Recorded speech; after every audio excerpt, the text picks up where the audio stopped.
Bonjour, je suis Loïc Axel Olomombe, auteur du roman intitulé Mystification salvatrice.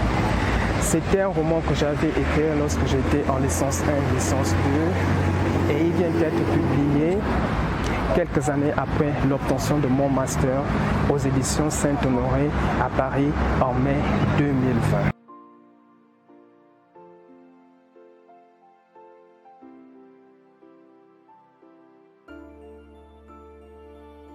Si je fais cette courte vidéo, c'est pour vous faire une présentation brève du dit roman.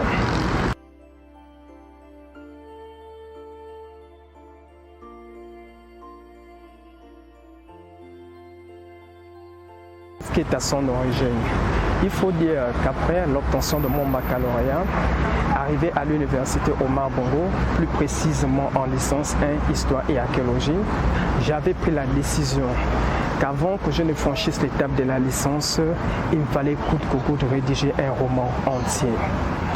En d'autres termes, il fallait qu'avant que je n'arrive en master, que j'ai un roman fini.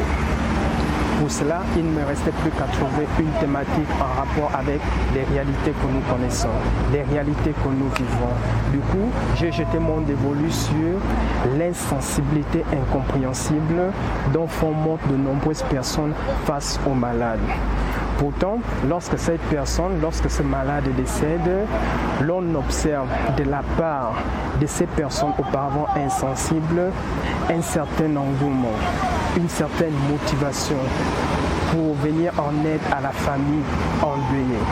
Ce comportement, je le qualifierais d'insolite dans la mesure où l'aide à l'égard d'un malade, à l'égard d'une personne en détresse, cette aide se doit de naître lorsque la personne est encore vivante, lorsque la personne respire encore, lorsque la personne n'a pas encore été expédiée ad patres.